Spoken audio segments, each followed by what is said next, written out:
হুমকি ফোন পেয়েই ভবানী ভবনে অভিযোগ জানাতে বিরোধী দলনেতা বিধায়ক ঋতব্রত বন্দ্যোপাধ্যায়কে হুমকি ফোনের অভিযোগ। ভবানী ভবনে গিয়ে ডিজির সঙ্গে দেখা করলেন ঋতব্রত বন্দ্যোপাধ্যায়।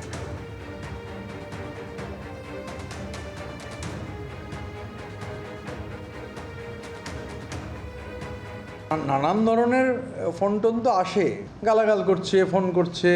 জুন মাসের 3 তারিখ থেকেই আর কি, মানে আমাদের দেশের নম্বর নয়, এরকম বাংলাদেশের নম্বর, হুমকি বা গালাগালি, মেসেজেও গালাগালি হুমকি এগুলো আসছিল। যে কটা নম্বর পেয়েছি আমার সবাই সিনিয়ররা বলেছেন এটা প্রশাসনকে জানানো দরকার। তাই আমি রাজ্য পুলিশের শ্রী সিদ্ধিনাথ গুপ্ত আইপিএস, আমি ভবানী ভবনে তার একটা অ্যাপয়েন্টমেন্ট সিক করে একটা ফর্মাল কমপ্লেন তার কাছে করেছি সমস্ত নম্বর সমেত। ভিন রাজ্যে রক্ত প্লাজমা পাচারকাণ্ডে স্বাস্থ্য ভবনের জরুরি বৈঠক। রাজ্যের সমস্ত বেসরকারি ব্লাড ব্যাংকের সঙ্গে বৈঠক স্বাস্থ্য ভবনের। কথা বলবো সন্দীপ সরকার আমাদের সঙ্গে রয়েছেন। সন্দীপ, স্বাস্থ্য ভবনকে না জানিয়ে ভিন রাজ্যে রক্ত প্লাজমা পাচার করার গুরুতর অভিযোগ সামনে এসেছে, প্রশাসন তদন্ত করছে। এই প্রেক্ষিতে আজকের এই বৈঠকে স্বাস্থ্য ভবনের তরফে কি নির্দেশিকা দেওয়া হলো? এখনো পর্যন্ত বৈঠক চলছে, 1 ঘন্টারও বেশি সময় হয়ে গিয়েছে। এই বৈঠক শুরু হয়েছে। বৈঠকে স্বাস্থ্য দপ্তরের সমস্ত শীর্ষ আধিকারিকরা, মন্ত্রী শারদনাথ মুখোপাধ্যায় সহ সকলে রয়েছে।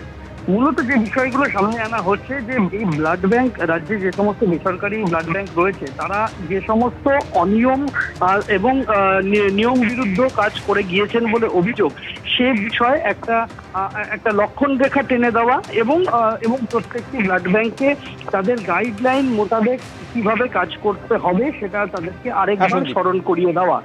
রক্তের যাবতীয় নীতি নিয়ম সবটাই রয়েছে গাইডলাইনে। সেই গাইডলাইন না মেনে কেউ সরকারকে না জানিয়ে ভিন রাজ্যে প্লাজমা পাচার করেছেন, কেউ রক্ত বিক্রি করেছেন অন্য রাজ্যের ব্লাড ব্যাংকে, সেগুলির ক্ষেত্রে কি কি বিধিনিয়ম তাদের মেনে চলতে হবে এই বিষয়টা স্বাস্থ্য ভবনের তরফ থেকে স্পষ্ট করে দেওয়া হচ্ছে।